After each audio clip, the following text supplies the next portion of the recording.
The Dan Bongino Show. Get ready to hear the truth about America with your host, Dan Bongino. All right, welcome to the Dan Bongino Show. Producer Joe, how are you today? I'm hanging in there, Dano, hanging in. Ready to go, babe. Yeah, it was a big night last night. I was filling in for Mark Levin. Thank you to all the callers who called in. Somebody called in, forgive me, sir, I forget your name, was like, I love Producer Joe. Producer Joe. So Joe picked up all these followers on Twitter. Yeah. He's at Joe Haas, HOZ1. And thanks for following Joe. It's not all about me. Joe does hard work on the show, too. So thank you. You'll see he looks like Elvis on his Twitter account. But thanks to everyone who called in last night. Man. Hey, big day today. My book drops. Thank you so much we've already got reviews up there. And before I jump into the show, I have a humble request, and I do mean it humbly. You all have done what you've done for me in my life. I can't articulate in words my gratitude. All I can say from the bottom of my heart is thank you. I love my audience to death. That's why I put my email out there. I try to get back to as many of you as I can. You all are absolutely wonderful. I have a favor to ask. Obviously, if you would like to, please pick up the book Spygate by me, Dan Bongino, Denise McAllister, and Matt Palumbo. We put a lot of work into it. The first reviews are in, and I just want to ask that you please take the time to review the book on Amazon if you buy it or on Barnes & Noble, because inevitably what happens with every book I drop is liberals come on there, and they're like, the book sucks, man. The book sucks. And meanwhile, they didn't even buy the book, or if they did, but they're like, this book's it's about tax cuts and it sucks. You're like, does he even have the right book? Like they just do it. So it happens with every one of my books. Yeah. Thankfully, we always have 4 and 5 star reviews overall because people who actually read the book do commentary. And hey, listen, honest to God, if you read it and you don't like it, I'm not asking you for a bogus review. I'm very confident you're going to enjoy it.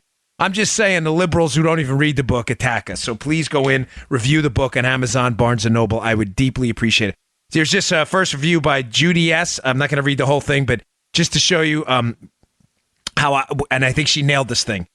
She says, whether you follow politics closely or casually, this book pulls together a ton of factual information in a readable and well-organized fashion. It is well-sourced. It has literally hundreds of footnotes. We did that for a reason. We pointed out the left-leaning people who reported on Russian collusion before they found out it was fake, generally with active links so you can review the quoted passages in their full original context online. The writing flows well, almost like a spy novel. Thank you to Denise for that at times, except that it actually happened. The chapters work well together, but each can stand alone if you want to look at one particular topic. Yes, thank you, Judy, for that review. That is exactly how we worded it. You don't have to read the book in order. You don't. The book is written almost like a police report. So you're interested in what happened with Manafort and who he's tied to? Go to the Manafort chapter. You're interviewed you're interested in the real story, what really happened, not the fake collusion narrative? Go to the end. Read it in reverse. The book makes sense anyway. There's charts, there's diagrams, there's a timeline. It is the authoritative Spygate book out there now. I can say that comfortably. That's why we waited. So please check it out on Amazon. Thank you. Enough with the plugs. I appreciate it. All right, folks. Last night I was on the Mark Levin show, and I covered a couple things. But one thing I want to cover today is some explosive new Spygate information that came out from John Solomon at The Hill. John knows a lot. John knows everything. And one of the things he released yesterday was two fascinating stories I have at the show notes at Bongino.com. The first one is, I'm always hesitant with the adjectives because I don't want to wear you out or appear hyperbolic. I want to try to stick to a Joe Friday, just the facts, ma'am approach. But there have been so many explosive revelations in this case, it's hard to categorize them. What's more explosive, less explosive? Solomon's report last night, in a nutshell, says, Joe, that the 25th Amendment conversation that's alleged to have been had by Rod Rosenstein and upper-level managers of the FBI, where they were going to, in case you missed it, there's an allegation out there now by people in the FBI, upper-level managers in the FBI who were talking and apparently cooperating with congressional investigators, that there was an effort underway to record President Donald Trump in a conversation in an effort to show that he was somehow mentally unfit for office, to give to the cabinet to use as a measure to implement the 25th Amendment to remove him from office. Folks, listen to me. Do you understand what we're talking about here? We're talking about a coup, an actual coup, not a conspiracy. Joe, right? Well, this is not X-Files stuff. No. We're not making this up. You are actually talking about an effort to remove a duly elected president from office for no legitimate. We're not talking about impeachment here. We're talking about the enactment of the 25th Amendment entirely inappropriately. Now, the reason this is important, folks, and I want to be clear on this, the reason this is important is Donald Trump is not obviously physically or mentally unfit for office. You may not like the man's style, fine, whatever. I don't like a lot of people's style up on the hill. What you're doing is clearly a usurpation of powers you don't have to remove an elected president. Now, the Solomon story is important, not because the story is a few weeks old now. The story that leaked about Rosenstein and apparently his willingness, according to the allegations, to discuss recording. In other words, using a listening device against the president of the United States in private conversations to give to the cabinet to show how that she was somehow mentally unfit to be in office. The story had died down until Solomon had this explosive story yesterday that James Baker, the general counsel for the FBI, one of the big shot upper level lawyers, apparently has said that according to his, now he was not in on the meeting, but he knows the players who were. According to his telling of events, what he heard, folks, this was not a joke. To be fair to both sides, Rosenstein is saying that, listen, the conversation happened, but it was a joke. It was never meant to be serious. I'm just telling you what both sides are. You can judge the credibility of each side. Now, motives matter, Joe, correct? And Rosenstein clearly has a motive to suggest that this conversation didn't happen. Joe, what do you think his motive would be? To keep his job. Yeah, save his butt. Save his butt. Save the caboose. Yeah. Baker, who apparently is now cooperating with congressional investigators, James Baker, again, so we're clear, general counsel for the FBI, big shot lawyer, upper level manager within the FBI. Baker has motivation too, obviously. Baker probably doesn't want to go to jail. We don't know what his role in leaking information may or may not have been. So they both have an incentive to tell a story. But let's be clear on this, folks. Because when you're a criminal investigator, you always have to look at motive. This is my beef with the FBI not telling the FISA court that the information they presented was presented by Hillary Clinton, who had a motive to do what, Joe? Win the election. Right. Yeah.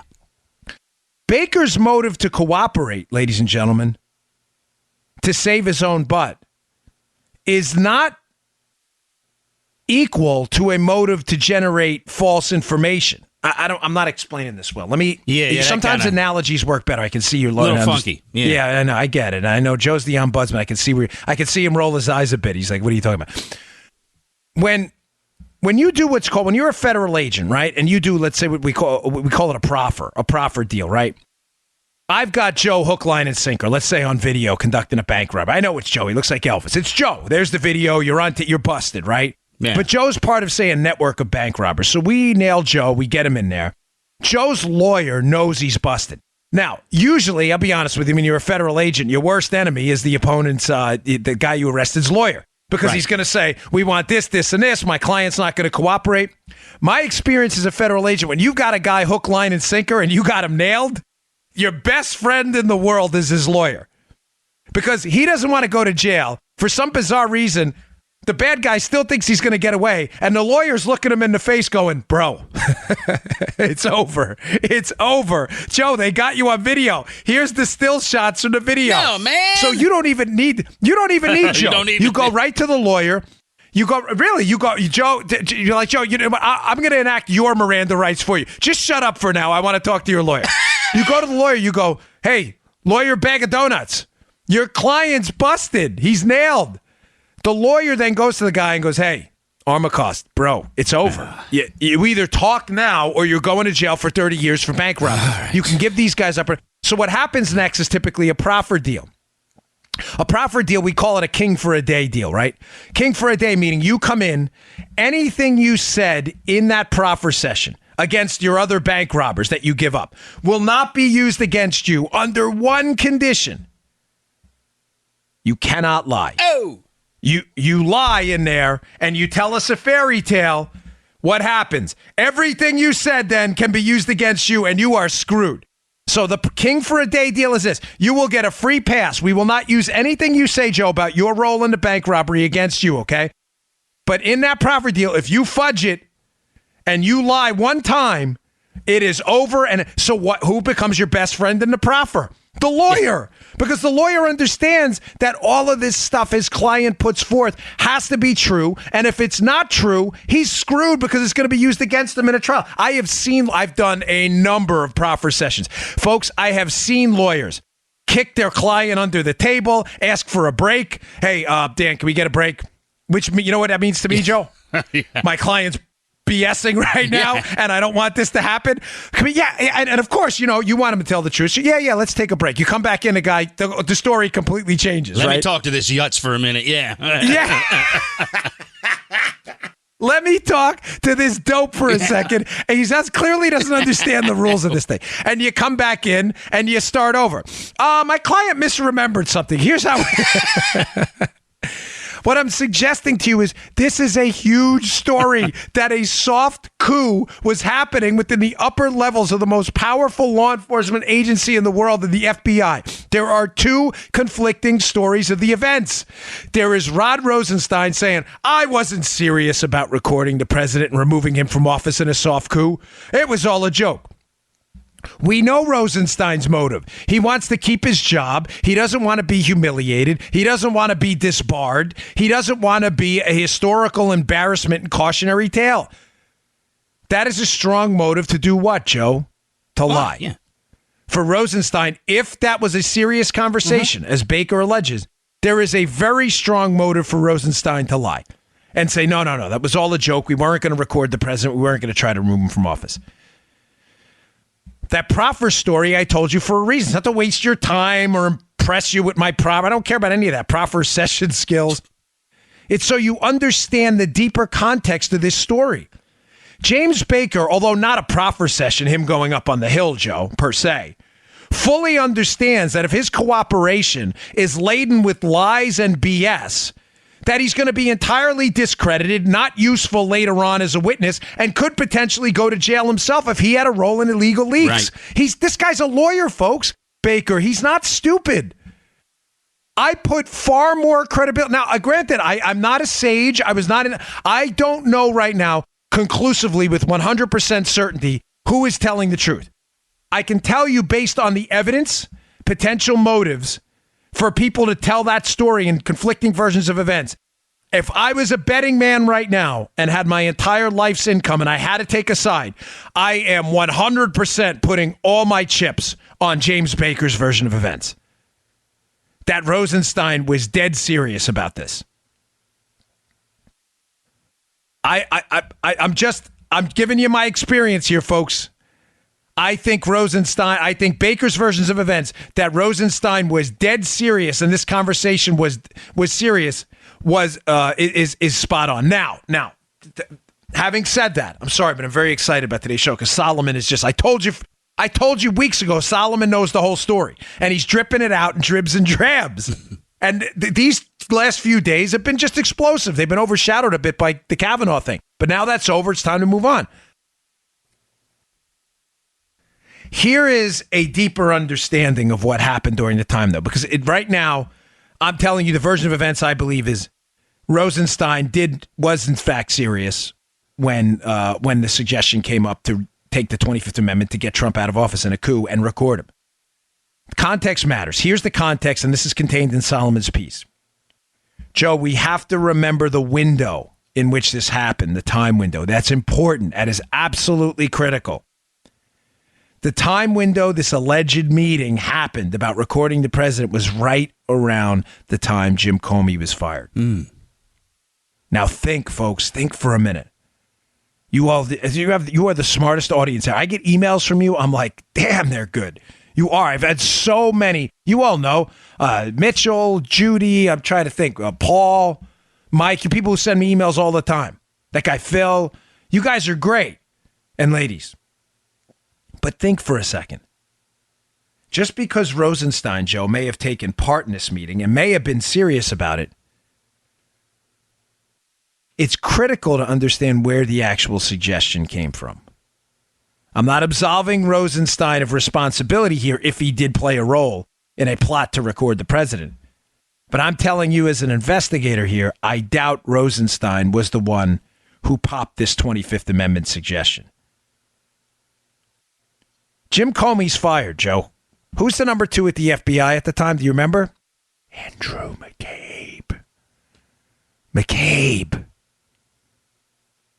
McCabe's the number 2. McCabe's wife is a die-hard Democrat. She ran for the state Senate in the state of Virginia with the backing of a Hillary acolyte, Terry McAuliffe, the governor of Virginia. She's a die-hard Democrat. McCabe's family has ideological leanings towards the left. We already know McCabe refused to recuse himself from the Hillary investigation despite his family conflicts with the Democrat Party all the way up to the end. The firing of Jim Comey happens. Who's the number 2? McCabe. McCabe becomes, Joe, the de facto number 1, the acting FBI director. The suggestion by Solomon, Joe, which is so simple, yet so mind-blowing. Oh, my gosh, Nikki Haley just resigned as the UN ambassador. Say what? Oh, sorry, folks, don't mean to break up the show. But again, it's not a live show, but it's live to tape. And yeah, Nikki Haley just resigned. Oh. As the UN ambassador. Wow. That is stunning. All right, I'll get you some more on the show. Again, my apologies for breaking it up, but yeah, my show, I want to get you the news, and this is, wow, what a stunning Where'd that revelation. come from? Holy cow. I have no idea. But man, that's going to break up the news cycle today. Oh boy. So McCabe is the number 2 at the FBI. He's now the de facto number 1 in the window that Jim Comey is fired. This is critical. This is a critical piece of information. The stunning revelation I was talking about before that, I just popped that new news story there, and Solomon alludes to this. I think he knows. Was this a revenge move by senior level managers at the FBI led by Andrew McCabe? Folks, this is why my book is so important. And they say it reads like a spy novel. This stuff actually happened. This actually happened. What was I know Joe's got his head in his head. Were these people so petty? Ladies and gentlemen, in the most powerful law enforcement institution in the world, the FBI, were these senior level managers, were they so angry and petty and small and politically motivated that when Comey was fired, they thought they would engage in a soft coup to remove the president? Ladies and gentlemen, listen to me right now. If Solomon alluding to that, because if you read his piece, it's pretty clear at the end, that's where he's going with this, that this was some kind of a vindictive retribution thing, then ladies and gentlemen, I'm sorry, but I love the working men and women of the Bureau. I worked with them. They are great. I will continue to say that.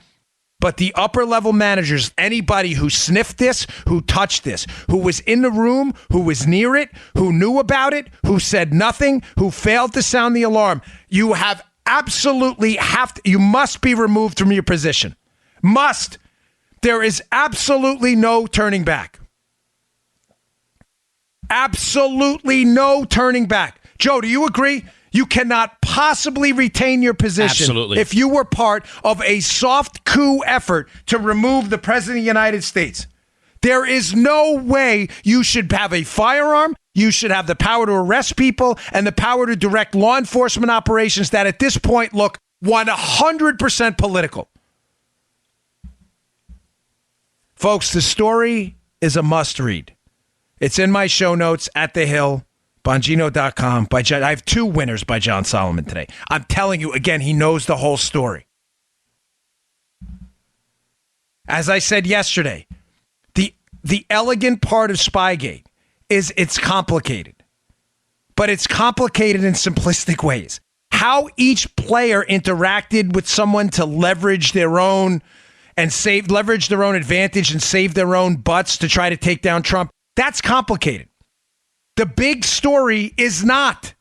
The FBI worked with Hillary and the Obama administration to take down Donald Trump and used every single weaponized IC law enforcement asset they could corrupt to do it. It is not a complicated story. The beauty of this whole thing is it doesn't get more complicated. It gets less complicated. If you missed yesterday's show because of the holiday, please listen to it. We have a soundbite during yesterday's show from Devin Nunes on Maria Bartiromo. It's a minute long. He lays out the whole scandal.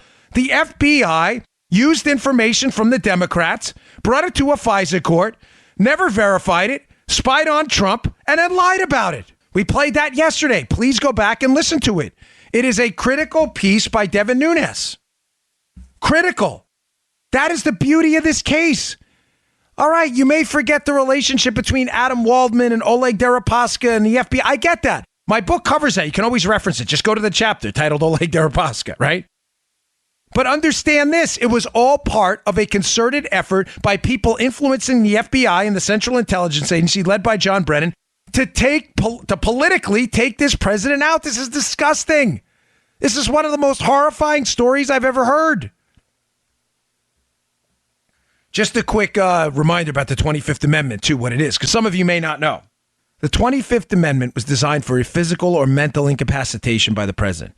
God forbid he's wounded, he has a stroke. And the way it works is if the vice president and a majority of the cabinet submit a letter to the Congress that the president is incapacitated, the vice president takes over. Now, obviously, the people who wrote out the amendment who were brilliant and thought through the consequences of that. Well, that would give the majority of the cabinet, Joe, right, a de facto impeachment power if they just didn't like the president. Because they could submit a letter. President Joe Armacost, Joe is mentally incapacitated. No, folks, I'm fine. What are you talking about? So they designed an out clause for the president to fight back in case this was used that way. The out clause is the president submits a letter saying he's not incapacitated. The Congress reconvenes, and it takes 2/3 of the Congress to vote on that. That, yes, the president is, in fact, incapacitated. Say the president really is injured and he just and he can't do it, and someone submits a letter on his behalf and there's a dispute. 2/3 of the Congress can vote.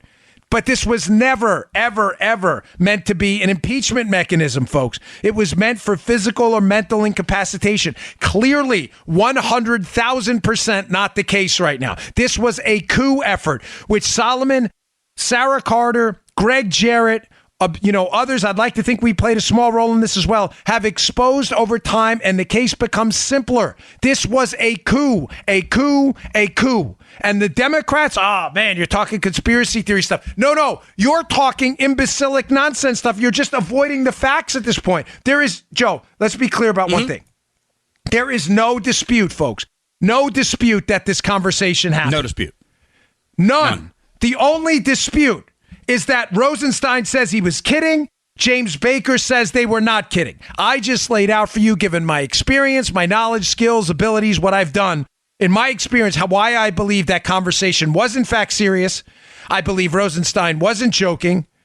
And I also believe that the conversation was led by Andrew McCabe, and I told you why, because I believe McCabe was angry at the firing of Comey and had political motivations to lead that conversation. Dan, I know that you've worked with Rosenstein. Can you see him doing something like this?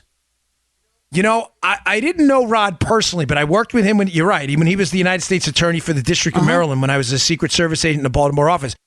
We worked a rather big case, and I can just tell you one experience I found a little bit disturbing, and I don't want to over-dramatize it, but I worked a really big case for this guy he was doing a really disgusting thing. He was selling used cars and apartments. And what's disgusting about that? Well, what's disgusting is he didn't have the used cars or apartments. He was just taking people's money. But it happened. It was an unbelievable fraud. There were thousands and thousands of victims. It was a complicated case. We wound up getting a guy convicted. He wound up threatening me on a recorded phone call. It was they called me the Bon Jovi guy or something. Yeah, him and his brother. It was a really disturbing case. But Rosenstein was the AUSA, and the case got a lot of. I actually still have. It was on the front page of was it the Baltimore Sun? It was on one of the sections. The front page is like City News. And Rosenstein, when we were going to do a press conference, they wanted me to go on. I went on WBAL, Joe's competitor, actually, to talk about it. And they wanted me to do more media. Matter of fact, they sent Josie Sturman, who used to work for ABC, over. And Rosenstein shut that down. And someone told me later, again, I don't want to over dramatize Rosenstein, but someone told me later, no, he wants to do the media. Like, he doesn't want anyone else on the media talking about it. And I was like, all right, whatever, Okay. So, but yeah, it's a good question. I did work with him. And can I see him doing this? Based on some of the people who knew him a lot better than I did? Yeah, absolutely. Yeah, I didn't mean to put you on the spot, bro, but I mean, No. I know It's you a did good work question. with him, yeah. If you have that question, listeners probably have it too. All right, folks, I didn't do a reads in the beginning of the show, and forgive me, I always appreciate your patience with our sponsors, but it's because it's a big launch day for me today, and I want to make sure I mention that. We did put a lot of work into the book, and I really would like it to get to number 1 on Amazon because the information needs to get out there. So if you pick it up, I wouldn't mind. But today's show has been brought to you by our friends at My Patriot Supply. Folks, having an emergency supply of food matters. You ensure everything in your life that matters. Why you would not ensure your food supply is bizarre. It is really, really a decision you have to make. Here's the reality. Emergencies strike without warning. We're surprised when the market crashes or power goes out. Earthquakes, you have hurricanes down here in Florida. Sometimes this stuff happens without warning. With hurricanes, you usually get a little warning. But sadly, by the time you get to the grocery store, the food shelves are usually barren. The best time to prepare is now when things are calm, not later. Ask yourself right now, could you feed yourself or your family for 2 weeks with the food you have at home at this moment? What about 4 weeks? What about if the supply lines went down? The time to act is now. Secure an emergency food supply with our friends at My Patriot Supply. I have it. I buy it myself. I can get freebies from them. I don't. They sent me 1 box free. I bought another 8-9 boxes for myself. A 2-week food kit will get you started. This week it's on sale for only $75 when you go to my special website, preparewithdan.com. That's preparewithdan.com or call 888-411-8926. These food kits last up to 25 years. Order now. Prepare yourself so you have no surprises. 888-411-8926 or preparewithdan.com. That's preparewithdan.com. Okay, another a blockbuster piece by Solomon, which came out the other day. Folks, something's making a whole lot of sense here. A lot of us have been kind of tracking this, and we were wondering what the deal was with this. There was a redacted footnote in the House Intelligence Committee report. Remember, Devin Nunes has been investigating this for a long time. Remember a few months ago when, was it 3-4 months ago, when Devin Nunes put out that explosive House Intelligence Committee report about the FISA abuse, and the Democrats went nuts, and Shifty, Shifty, we haven't said that in a while. Shifty released his own nonsense report afterwards. That story seems like eons ago, given the news cycle in the Trump era, right? But it wasn't that long ago. It was only a few months ago that House Intelligence Committee report came out. But there's been a puzzling piece of information. There was a redacted footnote in the piece. And that redacted footnote had some people confused at the time. The footnote was this is from Solomon's piece in The Hill. Please read it. It's 2 pieces in there. This is the second one. Footnote 43 on page 57 of Chapter 3 in the House Intelligence Committee's report earlier this year on Russian interference in the election has some significant redactions, right? Solomon writes, until this past week, the footnote really had garnered no public intrigue. It's true. A lot of us in the inside wondered what it was about, but no one was really talking about it in the media, Joe. In part because the U.S. intelligence community blacked out the vast majority of the footnote's verbiage in the name of national security before the report was made public. So a lot of us were under the impression, Joe, that footnote was some secret source, some national security critical piece of information that couldn't be revealed. What could it be, Joe? But nobody, again, it wasn't the subject of a lot of media reports. Now it's all coming out, folks. Again, more evidence of the big 100,000 feet in the air narrative that's finally starting to come out that's easy to understand. This was a political hit on the president, folks, and his campaign. This was not a national security operation to interrupt Russian collusion or Russian interference in our election. That is a made-up, false, fabricated nonsense narrative. What does that have to do with this footnote? Keep in mind, I just explained to you, number 1, the coup attempt. Now I'm going to explain to you how the investigation was entirely political. We have been led to believe by the FBI, some members of the FBI, in conjunction with the media, that there was some effort to interrupt Russian collusion. This was a political hit, pure and simple. What was redacted in that footnote? Well, now we know. The footnote indicated that FBI officials had been taking information from a specific source, but who the source was redacted. And again, that let people in the media off the hook. Say, that source, Joe, must be a national security source. No, ladies and gentlemen, that source appears to be Michael Sussman, who was a lawyer working for the Democrat National Committee during the election. Now explain to me, please, in a coherent, rational sentence, you liberal clowns, explain to me now how it is a national security, a national security necessity to black out the name of a Democrat lawyer who was pipelining information into the upper levels of the FBI that's generated as political opposition. Please explain to me how that's a national security set. Wait, I'll give you a second. Oh, you can't? Figures. Folks, think about what we're talking about here. Again, as the case goes on, it gets easier and easier to understand. Dave, FBI had told us forever we have to protect what, Joe? Sources and methods for national security. What is the national security interest in protecting a Democrat Party lawyer who pipelined you information? There is none. Can I have another 5 seconds? You need it, right, Saul? Oh. You can't figure it out because there is. You know what Saul's trying to figure out in that 5 seconds? He's trying to figure out how to save his caboose. There is no answer to this. There's none. Folks, this was a political hit. It is clear as day. Remember, Occam's razor. Keep it simple. This was a political hit on the president. It had nothing to do with Russians or forget the collusion narrative. The collusion narrative applies to one party and one party only. The collusion narrative applies to the Hillary Clinton team. It doesn't apply to the Trump team.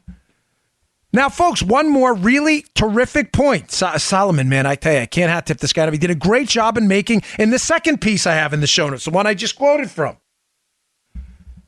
Joe, if the redacted footnote in that House intelligence report about Joe, the source that had to be redacted for national security reasons. Yes. If that had to be redacted, then why is it that when Baker went up to the House to give his testimony, the lawyer, the same lawyer I just told you about with the 25th Amendment stuff with Rosenstein, why is it that it was done in an unclassified setting when that information was revealed? Ladies and gentlemen, I'm telling you why. Because the DOJ is starting to realize right now that it's screwed. What it's hoping to do is you may say, well, how is it if it released the information with Baker in an unclassified setting but redacted it? How is it admitting it's screwed? No, you're thinking about this all wrong. Joe, if I miss anybody, stop me, right? Yeah, you're good. What they're doing here is the DOJ understands it's going to have to take a bath. That this was a political hit and a soft coup is now transparently obvious. Now, remember, the DOJ's known this the whole time. How, Joe? Because they were involved in it. Because they were there. Yeah. Joe and I know how the Dan Bongino show started. You know why? I'm Dan Bongino, and Joe was there on day one. Yep. No, you all don't know. Nothing personal, but we were there. We know. The DOJ knows what happened. The DOJ is playing small ball. They're releasing things out in drips and drabs during news cycles. Kavanaugh, Nikki Haley's resignation today, whatever it may be. They're hoping during the news cycle that they can release in drips and drabs the information so the public gets tired of it and never sees the 100,000 foot in the sky narrative that the soft coup effort to remove the president by a politically motivated attack using our weaponized intelligence community was in play for the last 2 years. That's why they let Baker go up there in an unclassified setting and reveal this information, despite the fact that they redacted the exact same information in a House intelligence investigation report. Because they're dripping and drabbing it out. They're waiting for the election. How many times am I going to have to tell you this? Please vote. Please. I'm praying you vote. They are hoping the House gets taken over by the Democrats. The committee chairmanships change, and as they change, people like Devin Nunes and all these investigators, Joe, are sidelined. Goodbye. Yeah. And all of this goes away. That way they can drip and drab it out in the redactions at their own pace under no pressure from Nunes and others. They'll drip out all of it over a period of 2 years, and you will have completely lost interest. Now, some of you may be saying, no, we won't lose interest. Folks, listen, people do. Think about Benghazi. We still don't even have an answer about where the president was than when he went to sleep the night of Benghazi. Nobody knows. All right. Matter of fact, you even talk about it now. Left, conspiracy theories, Benghazi. Nobody gives a I always say to people, okay, I will stop talking about Benghazi. Just answer 3 questions. Where was the president before? What did he do during? And why was a stand down order according to multiple people at the scene given? Just explain that and we'll make it all, we'll get the answers and we can move on. But this, you understand this is the exact same strategy? Drip it out slow. And eventually the news cycle will bury the story and the DOJ, the information will come out slowly. There'll be no punch to it. You'll have lost interest. Dude, this show is one of those shows that really has me stressed out about the Republic, but it's got me pissed off. It should, Joe. And I know it has, I can read the emails. You know what I mean? It has a lot of people pissed off. A lot. And some people email me and go, I get it. I know you want investigations. Folks, my job for you, how I envision myself in this and Joe's roles, to give you the information, to pressure your lawmakers. This is not a monarchy. And if there was a monarchy, I wouldn't be interested in being the monarch anyway. All I can do is get you the information. I'm telling you, it's devastating. Now, I have a ton of other stuff to get to here, but I want to just wrap it up with this quote from John Solomon from the second piece, again, in my show notes today. And you need to read it, please. It's really good, right? This sums up this whole thing. Quote, there is now a concrete storyline backed by irrefutable evidence. Here it is. The FBI allowed itself to take political oppo research created by one party to defeat another in an election, treated it like actionable intelligence, presented it to the court as substantiated, and then used it to justify spying on an advisor for the campaign of that party's duly chosen nominee for president in the final days of a presidential election. Yes, John Solomon. There's Spygate in one chapter. In one paragraph. Yeah. One more short paragraph. He goes on. And when 9 months later, none of this, the FBI cannot prove the allegation of collusion between Trump and Russia. They couldn't prove any of this. Unverified evidence was then leaked to the media to try to sustain public support for a continued investigation. Yes, John Solomon. Bingo, brother. That is exactly what happened. Nailed it. All right. I got a couple other things, very important stuff to get to. I may go a little long today, but today's show, thanks, Joe. I love when Joe likes the show. Makes me happy. Blinds.com, folks. Window treatments is one of those soulless adulting terms that's sometimes necessary but boring. Your blinds. People don't want to talk about blinds. You don't even want to think about them unless they move or break, but you should. When they're right, everything in your home looks better, but when they're wrong, everything in your house looks cheap. But let's be honest, taking the time to pick out and buy blinds, it's expensive, it's kind of boring, and installing them yourself sounds hard. And no self-respecting adult wants to admit that. But Blinds.com makes it real easy for you. Folks, I'm telling you, Joe knows how incompetent I am with a drill. Don't you, Joe? Remember putting together the studio? Yeah. Joe, I'm like, Joe, what is that? He's like, it's an impact driver. I'm like, I thought, really, folks, I got to call a spade a spade. That's just me. Okay, Dan, this is a screwdriver. This is a Phillips head. My wife and I put the Blinds.com blinds in my daughter's bed. Yeah, I'm not kidding. I'm not making this up. That's how easy it is. Here's what you do. You just send pictures of your house, send them back for custom recommendations from a professional for what'll work with you, your color scheme, furniture, specific rooms. They make it really easy. They'll provide free online design consultation. They'll even send you free samples to make sure it looks as good in person as it does online. And everything is free shipping. Every order gets that. This is the best part. If you accidentally mismeasure, you screw up or pick the wrong color, you do it. They'll remake your blinds for free, even if you screw up. They've made it really easy for you. There's no excuse to leave up those mango blinds that make your place look like a set from The Wire. That's it. And for a limited time, get up to 20% off everything. 20%.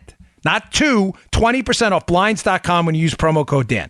Go to Blinds.com. Use promo code Dan, D-A-N, for 20% off everything. Faux wood blinds, cellular shades, roller shades, and more. Blinds.com, promo code Dan for 20% off. Rules and restrictions apply. Thank you, Blinds.com. They are super easy to use.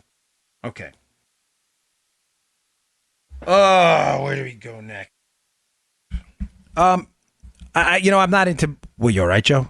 Look like you were going to die. Yeah, I had a weird noise on my end. Yeah, Joe's hitting buttons left and right. Last night on the Levin show, I made a point. I'm going to make it simple. I don't want to go on in a long rant for this, but it is a critical one. I want you to understand. I drew an analogy between the NFL protests, and I don't want to redig that one up, but it's relevant right now to what happened with Kavanaugh and the protests with Kavanaugh this weekend. And I want to make this simple point because it's a critical one. Where the Democrats lose here, ladies and gentlemen, is what I called last night, and I want to call again today. They lost, I want to name this the This Ain't Us moments. You may say, what are you talking about? I made the case with the NFL. I'm going to draw a parallel here a little while ago on this show, that the damage done to the NFL by the protests is chronic. It's not the acute damage. I have no doubt the NFL will likely recover some, if not all, of its ratings over time somehow. They probably will. In the short term, when I say over time, I mean in the short term. The argument I've made with the NFL is these kneeling protests offended deeply so many people that in order for the NFL to grow its brand at the rate necessary to continue to earn the returns it gets on its product, the NFL has to make sure it generates legions of new customers, and that's why the 18 to 50 plus demo is so important in TV. Long story short is, you have no idea the damage they did to their brand by mothers and fathers who watched this happen in the NFL. I know you did it, Joe. I know I did it. Who looked over at little Joe? I looked over at my Isabel and Amelia and said, that ain't us. That ain't us. I inherited my love for the NFL and football from my mom. I grew up with a single mom, a single parent. I love my father. They got divorced, and I'm not trying to crap on my dad on the show here. He's a great guy. He just didn't work out, right? But I grew up with a single mom. My mother loved football, loved it. She'd watch it every Sunday. It was a ritual in our house. That love of football was passed down to me. I loved it. My daughter came in one night. I'm not even kidding. I watched 60 Minutes, even though it's a left-leaning show. I like to see the perspective, at least, of what's going on a little bit, unlike liberals who, So I was getting ready one night for 60 Minutes, and I must have had it to auto-tune or a reminder to the channel. Mm-hmm. And you know what happens with 60 Minutes on football nights? It starts late if the football game goes late. So the way my living room's set up, you can see the TV. But the remote wasn't near me, so it must have auto-tuned to an NFL game that was still on. My daughter came in and said, Dad, shut that off. The NFL's on. I was proud of her. Right. I said, you know what, Isabel? Thank you. I forgot. I wasn't even paying attention. We were cooking something. She will never in her entire life watch an NFL game again. Either will my daughter Amelia. Because I told her one time, and I meant it, that is not us. We do not kneel. And when I say that, I'm talking about the actions. So I know how media matters goofballs are. That's what they do. I'm specifically talking about the actions here. Mm-hmm. You do not disrespect our national anthem. There's one thing we share in common. We will fight for that common cause, and it's the survival of our republic, even though we have significant political and ideological differences. If you can't agree on that one thing, the country will fail to exist. You do not disrespect that anthem. Why am I telling you that story? Because, folks, what the Democrats don't understand right now is these hysterical histrionics, these grotesque, sometimes violent, aggressive, confrontational, screaming protests. You have no idea the generational damage you are doing to your party. Again, you may recover in the short term like the NFL. In the long run, you have alienated millions of customers. Millions. Because I'm telling you, there are parents all over America watching that woman trying to claw open the doors of the Supreme Court with their bare hands while pounding on them, who I'm telling you, as my name is Dan Bongino, are looking over at their sons and daughters and saying, Tom, Mary, that ain't us. That ain't us. You are decimating and destroying your brand. You are. Hence my own the libs. You cannot let these people rest for a moment. This is what they want. They want chaos. And chaos is not a brand, folks. Chaos is not a brand that sells. This is not us. And the Democrats are going to learn that the hard way. All right, I got a couple quick ones I'm going to get to because this is news of the week. Finally, again, I appreciate your patience, but the ad reads are a little different today because of the launch of the book. So one more, but it's great company, been with us from the beginning. Brickhouse Nutrition. finest nutrition products on the market. They have a doctor on board that is way, way ahead of the curve when it comes to designing the finest nutrition supplements in America right now. I have no doubt about that. And one of them is Field of Greens. We all know, we talked about in the beginning, My Patriot Supply and food insurance. Well, what about, ensuring your health? No, I don't mean financially. I mean engaging in a lifestyle that ensures your long-term mental and physical health. Exercise, get out there, get some fresh air, get some sun, right? But one of the things your doctor tells you to do, nutritionist, your exercise physiologist, your personal trainer, what? They all say the same thing. What is it?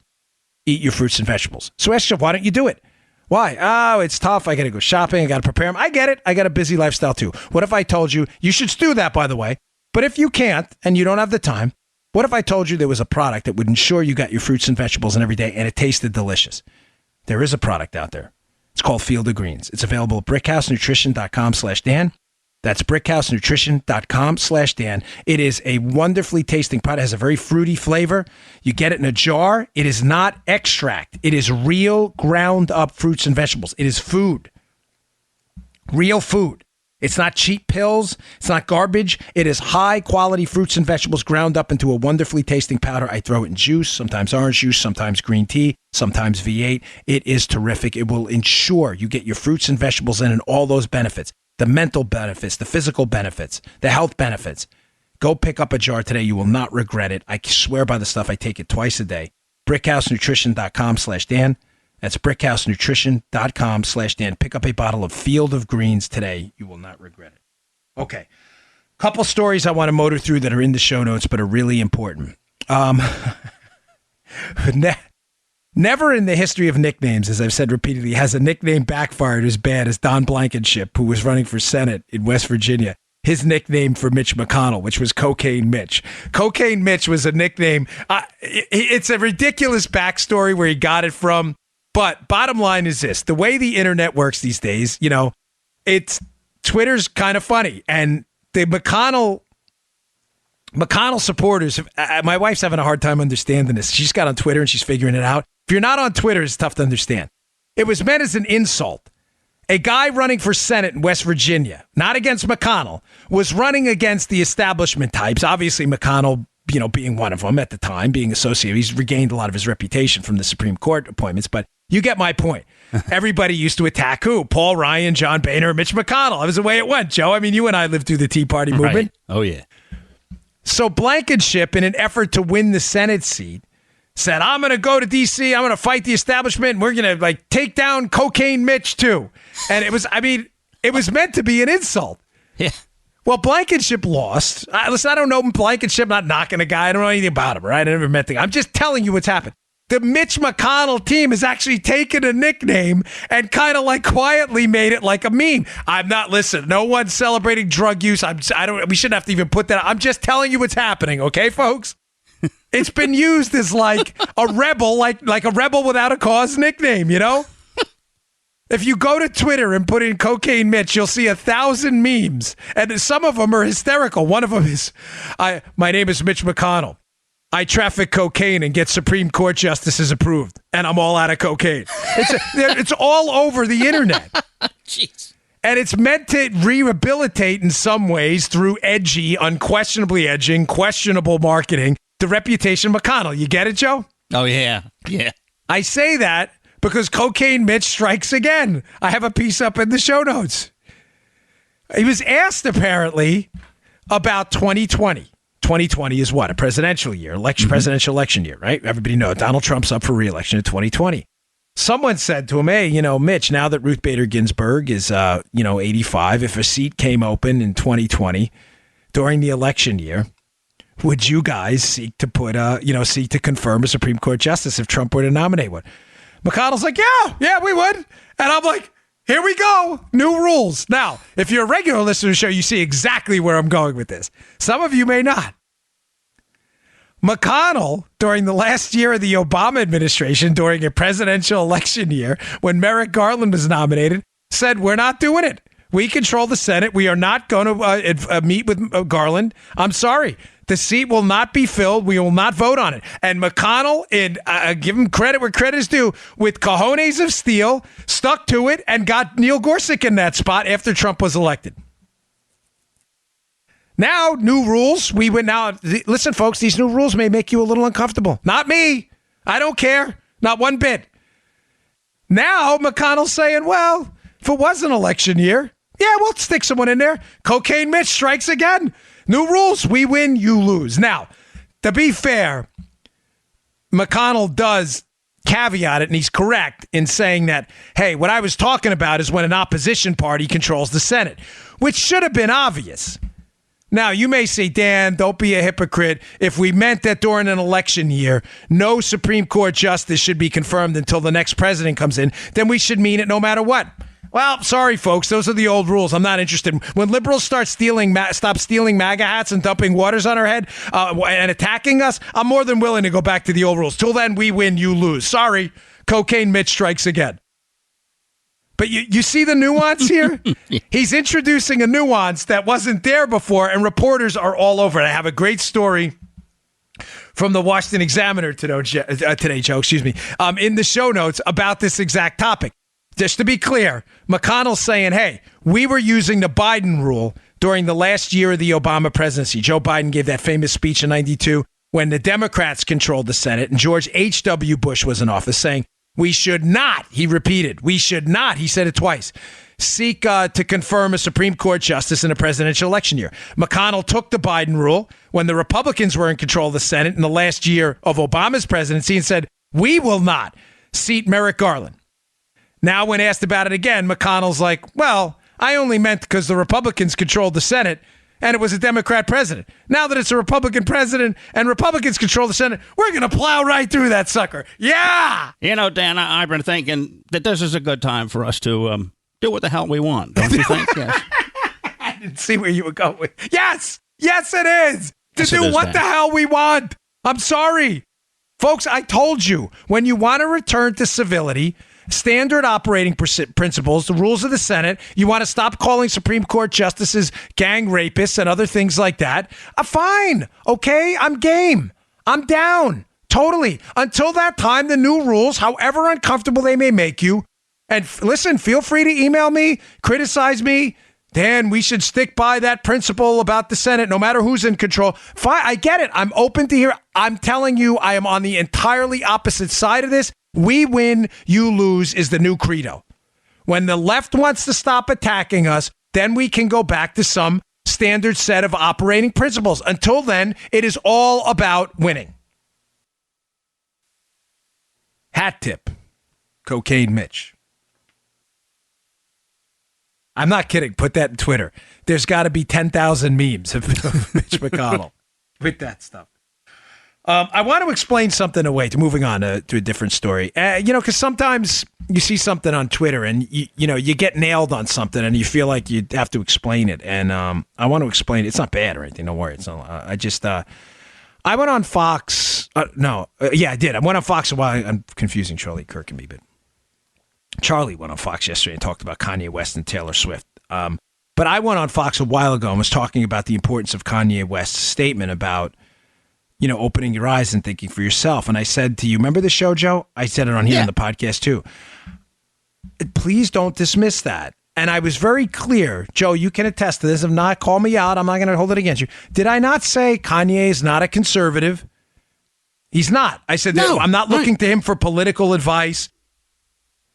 I'm not looking to him for, tax reform, marginal tax rate analysis, no. community rating. I'm not. I'm simply suggesting to you as a cultural moment, it's important that people with cultural capital was the term I used. They have capital with young and minority voters come out and say, hey, these Republicans aren't crazy. I was not suggesting, and maybe it was unclear, and it's my fault, and that's why I'm addressing it, because the guy on Twitter, and I'll tell you what he said in a minute, is not wrong. But I just want to clear up what I said because I think he's misinterpreting what I meant by this. I did not mean that you should look to Kanye for political endorsements or even policy endorsements. I'm simply suggesting that the way to return to a proper discourse at the cultural level where Republicans aren't bad guys and Democrats aren't bad guys, and let's talk about policy, is when one side acknowledges that the other side, okay, you guys are acting in goodwill. The Democrats refuse to do that. Every time we open our mouth, you're a rapist, you're a racist, you hate women. The Kanye moment's important because minority voters, some, And younger voters believe that stuff because they use the media. That's why Kanye should not be dismissed. Now, on Twitter the other night, I went after Taylor Swift, and I said what I say all the time. I don't look to my doctor. He's a very smart guy. I love him to death. I don't look to my doctor for political advice. I have no idea what his party affiliation. I've never asked him. I know this. He fixes elbows, and he fixes shoulders, and he's damn good at it. Folks, if the guy told me tomorrow he was an Obama supporter, I couldn't give a rat's caboose. Don't care. He's good. Taylor Swift is an unquestionably beautifully talented singer. Her voice is amazing. I have tons of her stuff on iTunes. Unquestionably. Full stop. I made the point, maybe a little, and I could have dialed it, but I said I use the term, the S word. I don't give about what she thinks about politics. Maybe I could have dialed that back a bit, granted, right? But my point was that she's probably a talented singer. But I don't ask my doctor for political advice, and I certainly don't care that Taylor Swift, for those of you who missed the story, endorsed the Democrat Senate candidate in Tennessee. I don't care, and you shouldn't either. So some guy screenshotted my stuff from Fox about the importance of Kanye, and then screenshotted my tweet about Taylor and said you're being a hypocrite. I'm not, folks. That's not some kind of defensive thing. I'm just I'm not looking to them for endorsements on policy or candidates.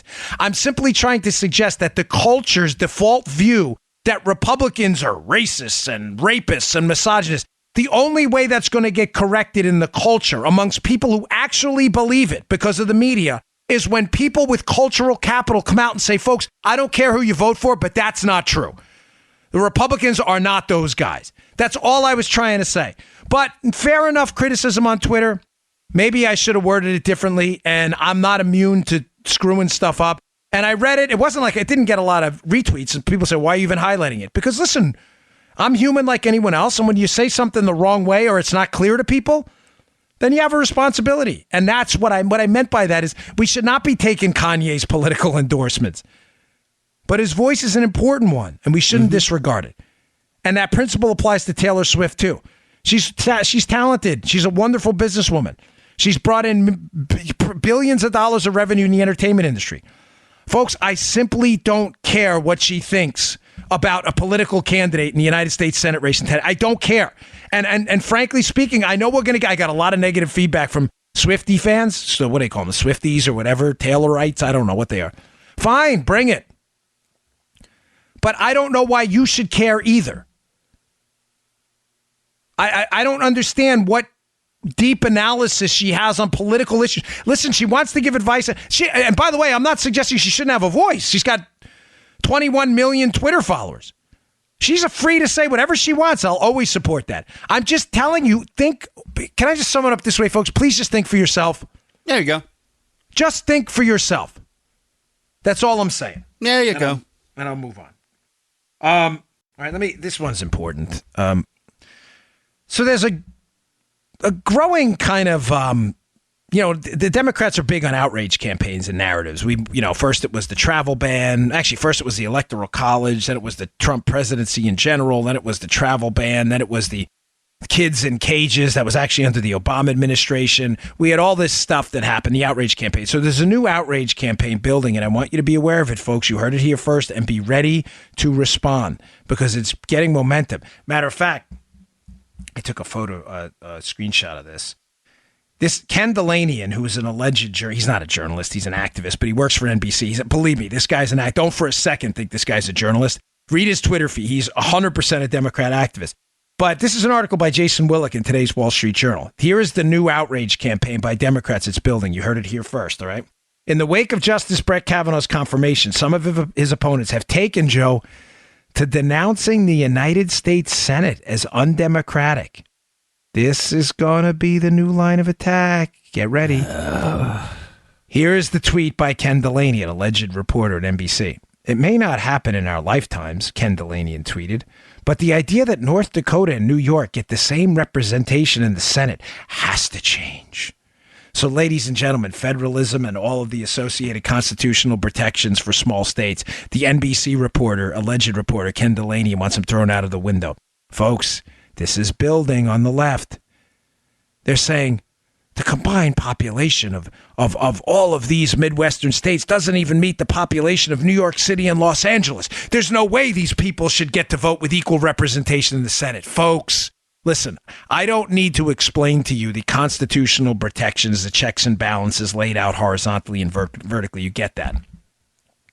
But the founders and the beauty of the founders' system of a system of equal representation in the House of Representatives, which is based on population, was balanced because there are regional interests in a collective United States unit that they wanted to make sure were balanced out in the Congress and the legislative branch. Think about why that is. It's obvious.